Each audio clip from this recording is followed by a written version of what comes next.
제가 말씀 다 하시면 좀 다 했어요. 예. 제가 진행하도록 하겠습니다. 아 그래? 네, 네. 제가 하신 말씀이 좀 있으신 것 같은데. 아니 예, 그 양해 본격적인 말씀만 토의 잠깐만. 전에 네. 네. 그 이해찬 민주평통 수석 부의장님의 장례위원장을 맡게 돼서 중간에 자리를 비울 것 같아서 그래요? 오늘 경제부총리께 부탁을 드렸습니다. 네, 총리님이 뭐 방미 선고하고 하실 말씀 있으시다 그래가지고 됐습니까? 네, 네, 알겠습니다. 그러면 현안 토의를 진행하겠습니다. 먼저 기본사회 추진 체계 및 추진 방향에 대해 행정안전부 장관께서 발제해 주시기 바랍니다. 요걸 가장 마지막에 하면 어떨까 싶은데 이게 제일 긴 내용이죠.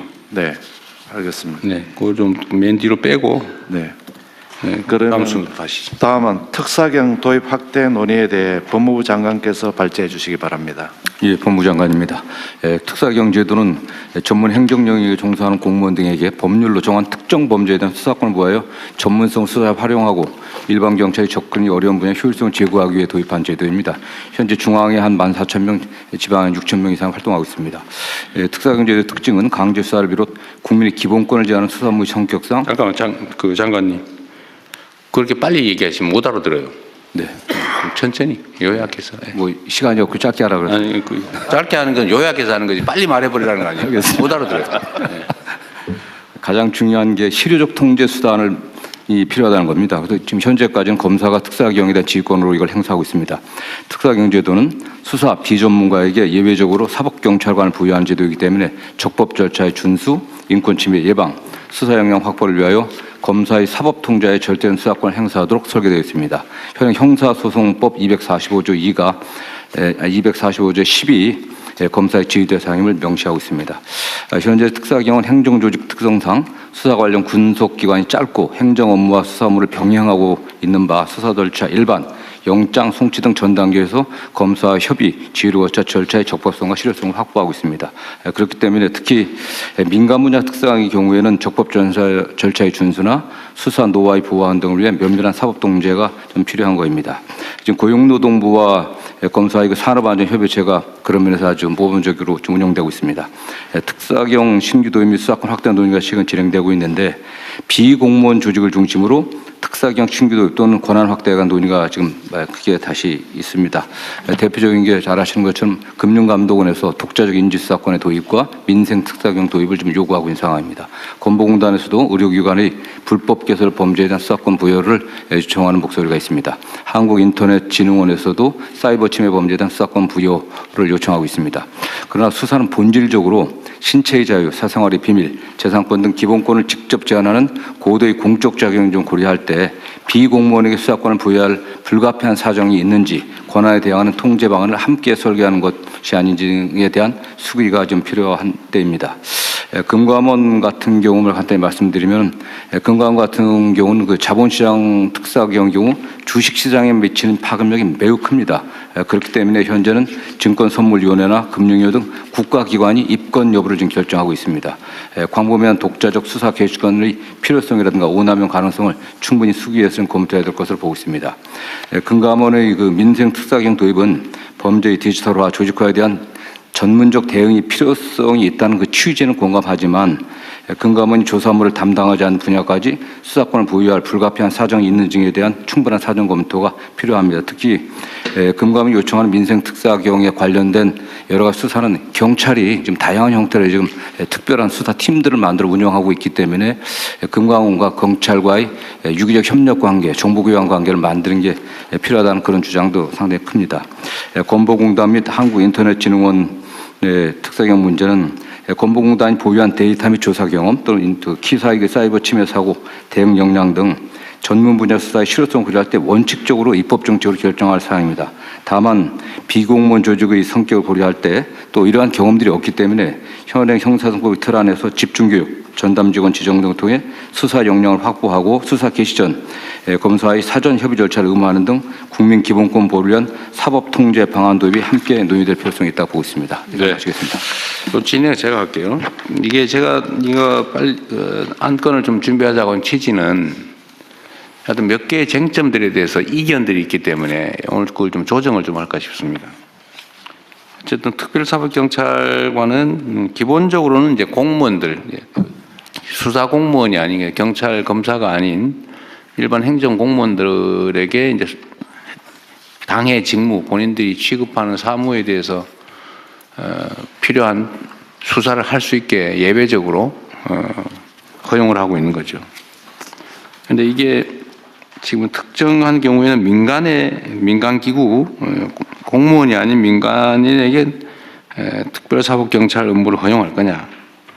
두 번째는 이게 검사의 통제를 계속 유지할 거냐.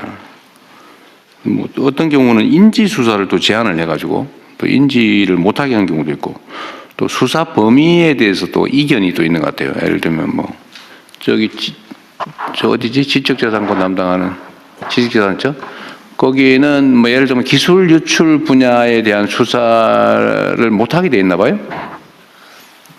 기술 유출 수사를 할 수 있습니다. 근데 뭘 추가로 해달라고 한 거예요? 이제 영업비밀 수사를 하다 보면 저희가 부정경쟁 방지법에 의해서 영업비밀 수사를 하고 있는데요. 하다 보면 그 국외 유출로 되면 산업기술보호법에 적용을 받습니다.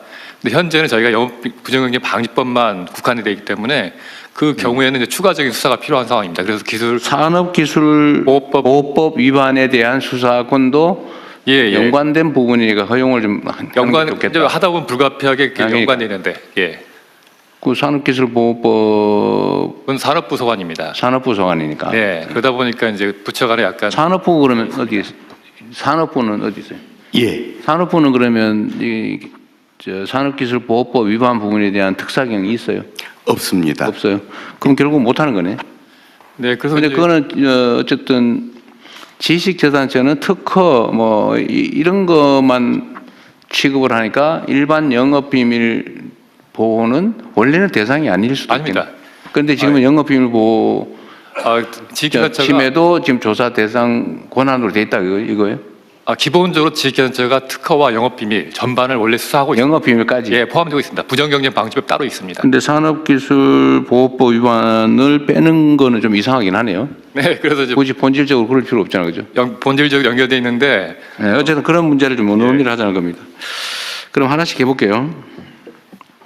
그러니까 다른 부처들도 특사경이 필요하다고 판단되는 부분이 있으면 얘기를 좀 해보기로 해요, 오늘. 우선은 지금 수사 기소 분리 논란이 있는데 지금 특사경에 대해서 지휘권을 검사에게 이 특사경은 남겨놔야 되는 거 아니냐라고 하는 주장도 있고 이걸 왜 예외로 하냐. 각 특사경에 대한 지휘권은 관련 기관장이나 아니면 관련 부처청에다가 맡기면 되지 않냐. 공무원 조직의 책임자에게. 요 논란이 있는 거예요. 그죠? 그런데 법무부는 어쨌든 이거는 비전문가들이 수사를 하는 거니까 네네. 검찰의 통제를 받아야 된다고 하는데 저는 좀 생각이 죄송하긴 한데 수사경찰관, 경찰도 어차피 그런 식의 시각이면 비전문가에게 마찬가지인데 예를 들면 일반 모든 형사법 위반에 대해서 수사를 하는 경찰이 수사를 맡은 경찰일 뿐이지 그 수사 전문가라고 할 수는 없잖아. 그죠? 네네. 뭐 교통경찰 하다가 수사도 하고 막 그러니까. 그런데 예를 들면 지금 다른 부처의 예를 들면 지식재산처도 그렇고 뭐 여러 군데 있는데 환경 관련된 지방 정부들도 있고 그 사람들도 어차피 권한이 부여되면 그 부분을 어쨌든 숙지를 해가지고 교육을 받든지 숙지를 해서 수사를 하게 되면 경찰과 다를 바가 없잖아요. 근데 왜 구조적으로 그건 검사의 지휘를 받아야 되는 거죠? 그러니까 그 행정기관의 행정작용하고 수사는 사법작용입니다.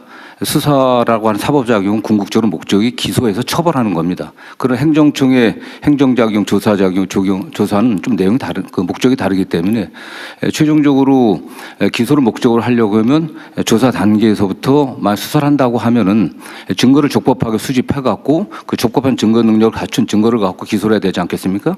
그렇기 때문에 최초 단계부터 법률 전문가의 어떤 지휘를 받지 않게 되면 또는 조언을 받지 않게 되면은 증거 수집 단계부터 문제가 되고요. 또 법률 구성에서 굉장히 어려운 점들이 많습니다. 대개 뭐 자본시장 범죄라든가 또는 뭐 중대재해처벌법 같은 경우로 법률적 구성이 굉장히 어려운 것들이 많기 때문에 그거는 뭐 해당 그 사경에서도 요청하고 있는 게 현실입니다. 그러니까 일반 사법 경찰하고 검사의 관계에서도 똑같은 문제가 발생하는데 검사라고 해서 뭐 자본시장 전문가는 아닌 거고 네네. 그걸 전문적으로 연구를 하면 이제 전문가가 되는 건데 그 사법 경찰을 하고 검사 관계하고 예를 들면 지식재산처의 영업비밀이나 특허 뭐 이런 거를 조사하는 특별사법경찰하고 검사하고 관계가 왜 다르죠? 일반 사법경찰관들은 기본적으로 수사를 하고 있는 게 일상적으로 수사를 하고 있는 거 아니겠어요? 여기도 마찬가지잖아요. 일상적으로 저기 그 해당되는 부분을 그런 대개는 그게 다른 행정적인 업무와 같이 병행되고 있습니다. 그 과정에서 어떤 범죄의 단서를 잡는 거죠. 아니 저기 그것만 전담하고 전담하는 많지 않습니다. 특별사법경찰이 지정이 되면 그거만 해요. 네, 전담하고 있습니다. 네. 네, 수사만 전담하고 원래 전담해요. 지방정부도 마찬가지. 환경 담당 특별사법경찰 그러면 그거만 해요. 그런데 수사관들이요, 경찰이나 검찰의 수사관들은 계속 수사만 하지만 특별사법경찰관들이 그 직위에서 왔다 계속 갔다 긴급하고 올라가는 게 아니고요. 일정 기간 근무하다가 딴 데로 갑니다. 대개는요. 뭐 그러긴 한데 경찰도 굳이 따지면 교통경찰하다가 경비경찰하다가 정보경찰하다가 왔다 갔다 해요. 물론 잘 안 하죠. 전문성을 보장해 주려고. 근데 그건 논리적인 얘기는 아닌데 현실이 그렇다는 것 뿐이죠. 근데 근속 연한이 짧다는 것은 굉장히 그 수사 능력에 제한을 정도 주는 그런 차이가 있다. 네.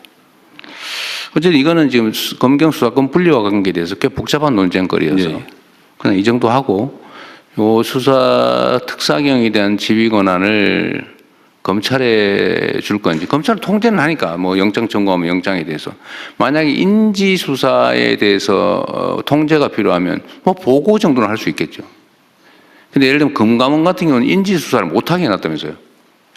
그건 더 문제죠. 금감원은 금융위? 네, 의입니다. 금융위에서 이 상황을 파악했는지 모르겠는데 뭐 금감원하고 관계가 조금 뭐 미묘하긴 합니다만 네. 어쨌든 거기 감독기관 네, 맞습니다. 감독기관인가 상위기관인가 네, 지도 감독 상위기관입니다. 감독기관인 거죠? 네, 네, 맞습니다. 네. 그런데 지금 금감원의 고유 사무에 관해서 형사처벌법 조항 위반이면 수사를 하죠. 지정된 특별사법경찰관이 있죠. 네, 있습니다. 있는데 네. 인지를 못하게 해놨다고 그러더라고요. 네. 그런데 그럼 인지를 못하게 하면은 어떻게 합니까? 그럼 검찰에 보고해가지고 검찰이 인지해라 그러면 하는 거예요? 아니면 검찰이 지금, 인지하면 예, 지금도 인지를 하면 조사가 들어갑니다. 그래서 그 조사를 한 뭐 후에 어디 인지를 못하게 돼 있다던데 승인을 받아라 그랬던가? 네, 이거 약간 다른 차원. 인증을 해서 조사를 하는데 그걸 이제 증선위에 올려서 거기서 검찰로 보내면 그 검찰에서 다시 지휘를 받아서 내려오는. 그 인지의 승인을 받아야 된다고? 네네, 그런 절차 흐름이고요. 아예 그건 말고 그냥 인지를 해갖고 조사해서 바로 수사로 갈 수 있게 거치지 근데 않고. 왜 인지를 못하게 했어요? 그거는 이제 아까 말씀하신 대로 금감원은 이제 민간인 조직이니까 15년 8월에 이 제도가 도입되면서 국회에서 논의를 하면서 여러 가지 우려가 있었습니다. 이 특사경이라는 제도를 이제 처음으로 민간한테 주는데 그럴 때 이제 공권력의 남용이라든지 국민 법감정 이런 걸 생각해서 이걸 어떻게 설계해야 될 거냐.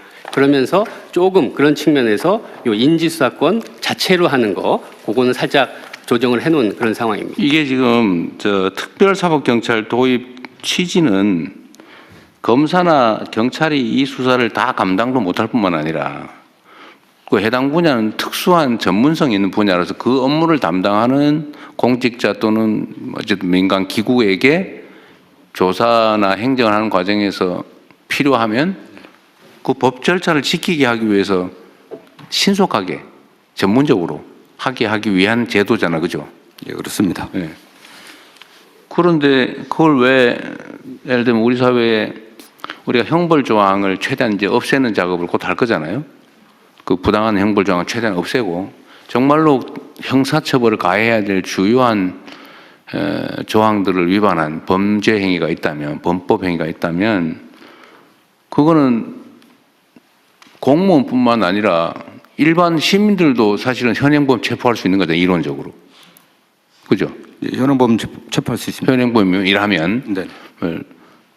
근데 그 업무를 담당하고 있는 행정기관 공무원 또는 그 승인받은 금감원 같은 전문적 단체, 공무를 위임받은 단체니까 사실은 준 공무기관이죠. 그런 데서 법이 위반된 거를 조사를 해서 불법을 교정하는 거를 굳이 검사만이 승인할 수 있다. 그거 이상하지 않습니까? 뭐 잘못된 거는 고쳐야 되는 거 아니에요?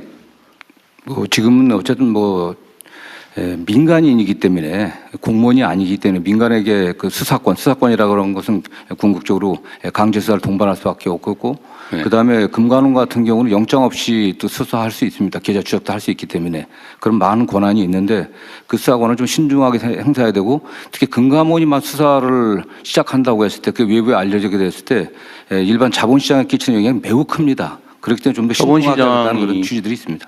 막 금감원이 그 권한을 남용하거나 아니면 웬만하면 덮어서 넘어갈 일을 마구 들쑤셔가지고 범법 행위를 찾아낸다. 그럴 거면 불안해질 수 있다. 그런 비슷한 취지 같은데. 그렇기 때문에 증권선물위원회 의결과 그 선물위원장의 그 아니 법을 뭐 누구든 다 지켜야지 그거를 적당히 덮어놨다가 그 지금도 그 패스트트랙 제도가 있습니다. 아무나라도 불법은 교정해야 되는 거 아닌가요? 근데 민간이 나서 갖고서 직접적인 어쨌든 그 통제는 수는 없는 적절히 하겠죠. 예를 들면 뭐 그 강제 수사는 당연히 검사만 할 수 있고 승인해야 되니까 검사가 영장 청구를 해줘야 되니까 뭐 신청한다고 되는 건 아니잖아요, 그죠? 강제 수사의 강제력 행사에 대해서는 어차피 이제 통제 시스템이 계속 유지될 거고. 그래서 건강보험공단 어디